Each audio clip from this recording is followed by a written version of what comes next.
Hey guys, welcome back. So I have to forewarn you, today's chapters get a little um rough. Um, Later on towards kind of more the end of today's chapters, something really bad happens and it's just ugh, it's hard to hear and read, but um, you know, I think God has a reason for the stories and messages that He's telling us in the Bible. And, um, He's definitely showing us what happens when people are, um, away from God and they're just kind of doing their own thing. So, I don't know, it's pretty crazy. And tomorrow, though, we are done with Judges. So it wasn't a very long book, but so just bear with me here. Um, you know, Everything in the Bible has a reason, so let's just get started. Now there was a man from the mountains of Ephraim, whose name was Micah. And he said to his mother, "The 1,100 shekels of silver that were taken from you, and on which you put a curse, even saying it in my ears, here is the silver with me. I took it." And his mother said, "May you be blessed by the Lord, my son." So when he had returned the 1,100 shekels of silver to his mother said, "I had wholly dedicated the silver from my hand to the Lord for my son, to make a carved image and a molded image. Now therefore, I will return it to you." Thus he returned the silver to his mother. Then his mother took 200 shekels of silver and gave them to the silversmith. And he made it into a carved image and a molded image, and they were in the house of Micah. The man Micah had a shrine, and made an ephod and household idols, and he consecrated one of his sons, who became his priest. In So an ephod, I looked that up to see what that was, and it wasn't like super clear, but it was like either like a um most things said that it was something like a coat or some kind of thing like a vest or something that a priest wears. Um, and then some of the articles said that it was like an image or like a type of um like an image or something. I don't know. I'm not entirely sure. I couldn't really get a concrete answer on what the ephod was. those days, there was no king in Israel. Everyone did what was right in his own eyes. Now there was a young man from Bethlehem in Judah, of the family of Judah. He was a Levite and was staying there. The man departed from the city of Bethlehem in Judah to stay wherever he could find a place.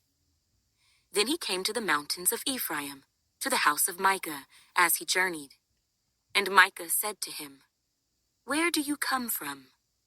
So he said to him, "I am a Levite from Bethlehem in Judah, and I am on my way to find a place to stay." Micah said to him, "Dwell with me, and be a father and a priest to me, and I will give you 10 shekels of silver per year, a suit of clothes, and your sustenance." So the Levite went in. Then the Levite was content to dwell with the man, and the young man became like one of his sons to him.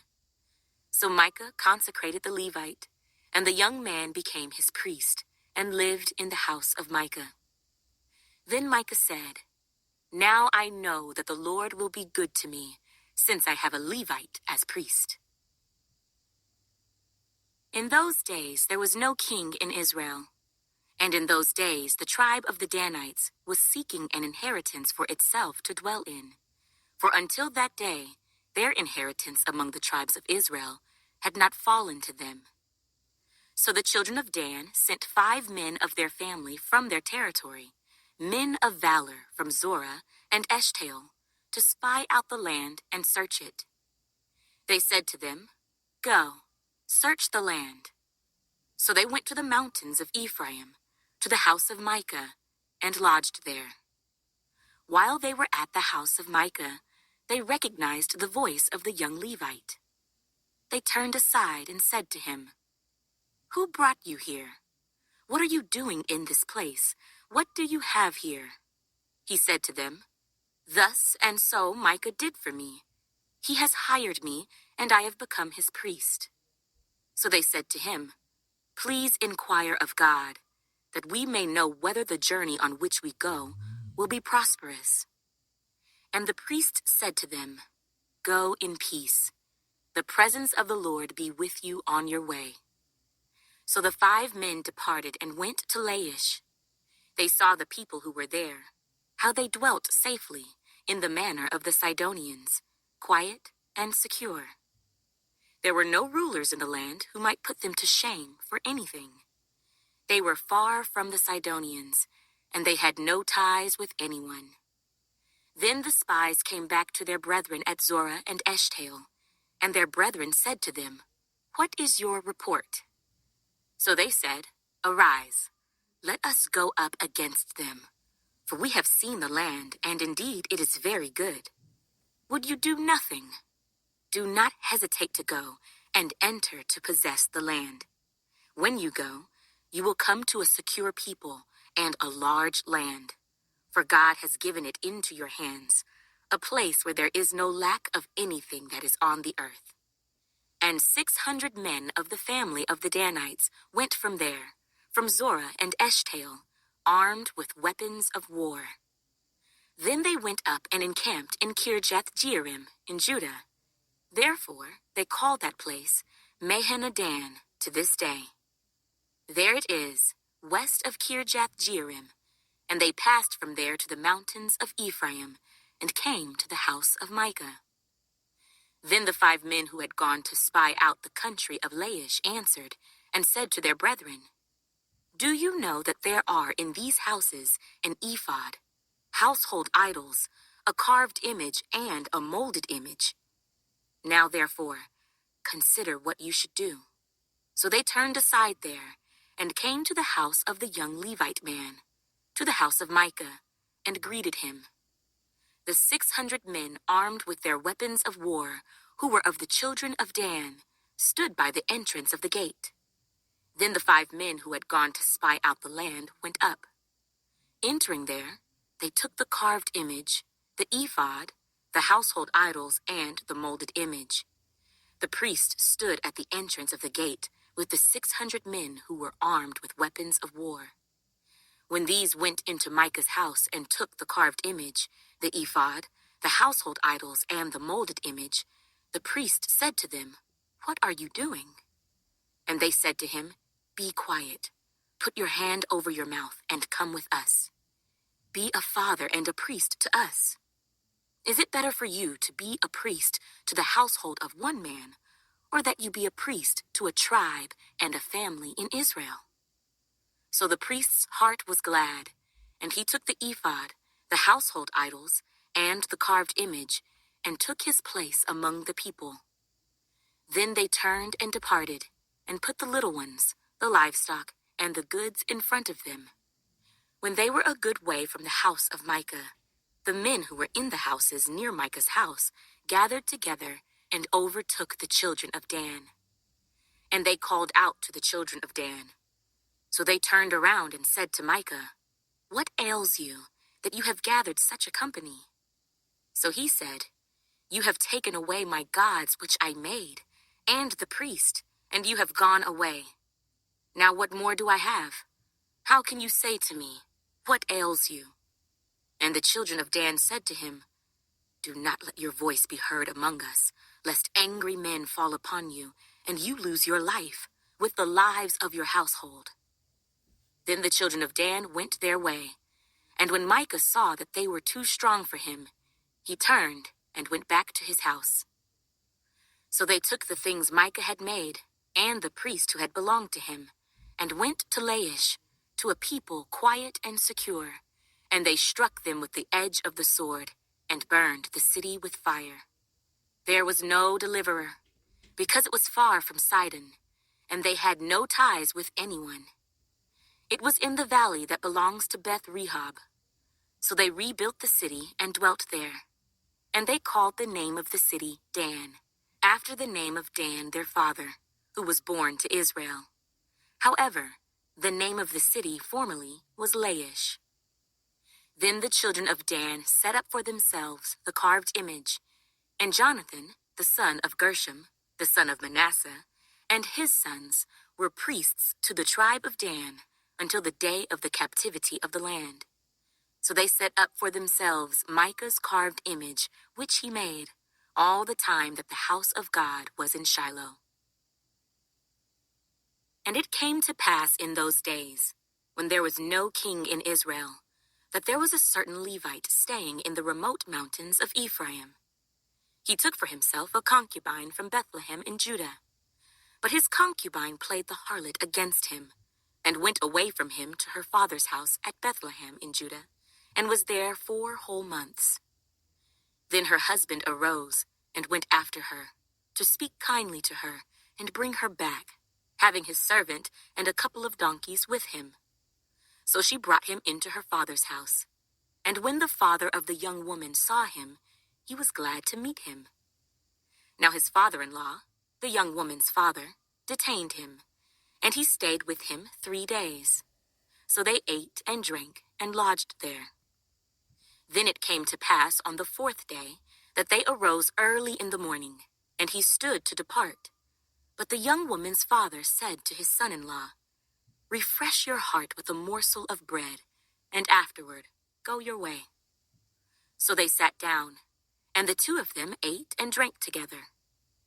Then the young woman's father said to the man, "Please be content to stay all night, and let your heart be merry."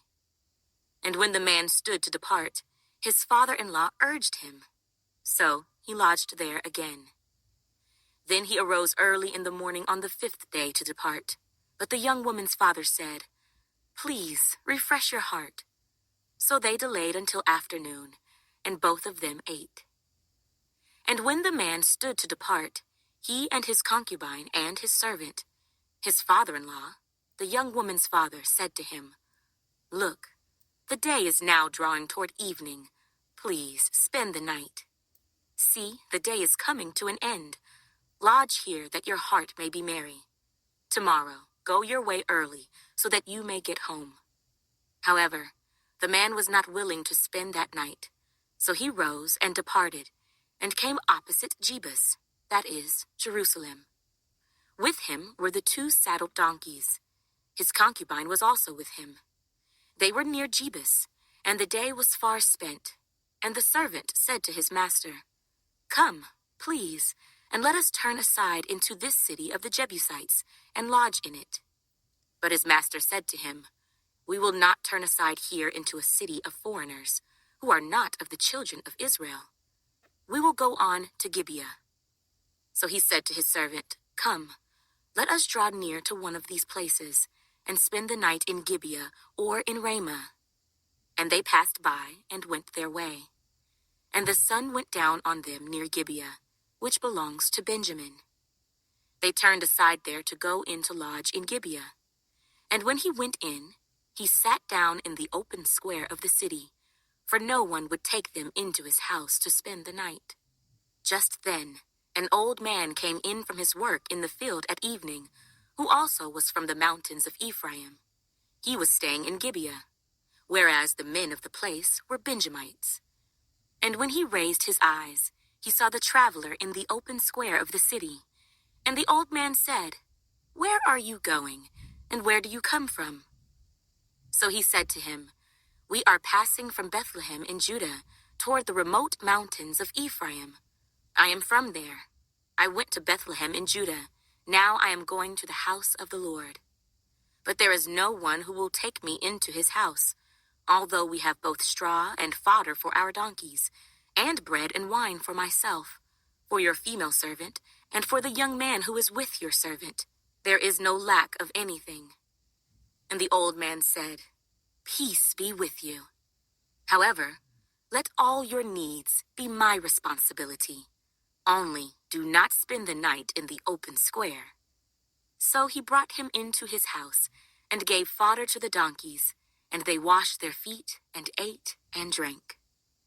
As they were enjoying themselves, suddenly certain men of the city, perverted men, surrounded the house and beat on the door. They spoke to the master of the house, the old man, saying, "Bring out the man who came to your house, that we may know him carnally." But the man, the master of the house, went out to them and said to them, "No, my brethren, I beg you, do not act so wickedly. Seeing this man has come into my house, do not commit this outrage. Look, here is my virgin daughter and the man's concubine. Let me bring them out now. Humble them, and do with them as you please, but to this man do not do such a vile thing." But the men would not heed him. So the man took his concubine and brought her out to them. And they knew her and abused her all night until morning. And when the day began to break, they let her go. Then the woman came as the day was dawning and fell down at the door of the man's house where her master was, till it was light. When her master arose in the morning and opened the doors of the house and went out to go his way, there was his concubine, fallen at the door of the house with her hands on the threshold. And he said to her, "Get up and let us be going." But there was no answer. So the man lifted her on to the donkey, and the man got up and went to his place. When he entered his house, he took a knife, laid hold of his concubine, and divided her into 12 pieces, limb by limb, and sent her throughout all the territory of Israel. And so it was that all who saw it said, "No such deed has been done or seen from the day that the children of Israel came up from the land of Egypt until this day. Consider it, confer, and speak up." So all the children of Israel came out from Dan to Beersheba, as well as from the land of Gilead, and the congregation gathered together as one man before the Lord at Mizpah. And the leaders of all the people, all the tribes of Israel, presented themselves in the assembly of the people of God, 400,000 foot soldiers who drew the sword. Now the children of Benjamin heard that the children of Israel had gone up to Mizpah. Then the children of Israel said, "Tell us, how did this wicked deed happen?" So the Levite, the husband of the woman who was murdered, answered and said, "My concubine and I went into Gibeah, which belongs to Benjamin, to spend the night. And the men of Gibeah rose against me and surrounded the house at night because of me. They intended to kill me, but instead they ravished my concubine so that she died. So I took hold of my concubine, cut her in pieces, and sent her throughout all the territory of the inheritance of Israel, because they committed lewdness and outrage in Israel. Look, all of you are children of Israel. Give your advice and counsel here and now." So all the people arose as one man, saying, "None of us will go to his tent, nor will any turn back to his house. But now this is the thing which we will do to Gibeah. We will go up against it by lot. We will take 10 men out of every 100 throughout all the tribes of Israel, 100 out of every 1,000, and 1,000 out of every 10,000, to make provisions for the people, that when they come to Gibeah in Benjamin, they may repay all the vileness that they have done in Israel." So all the men of Israel were gathered against the city, united together as one man. Now there was a man from the mountain. Guys,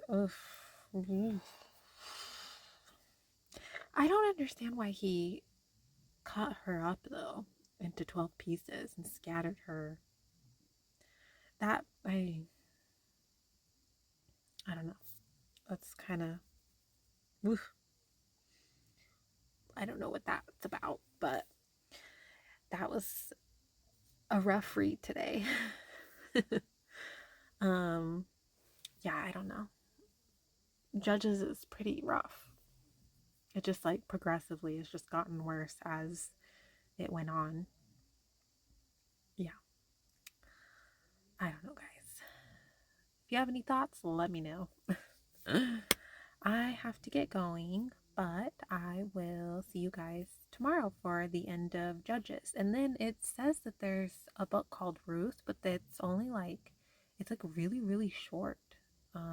So there's only a little bit tomorrow and then the following day and then it's done. So I don't know why it's so short, but all right guys, I'll see you tomorrow. Hopefully tomorrow's chapters aren't so bad.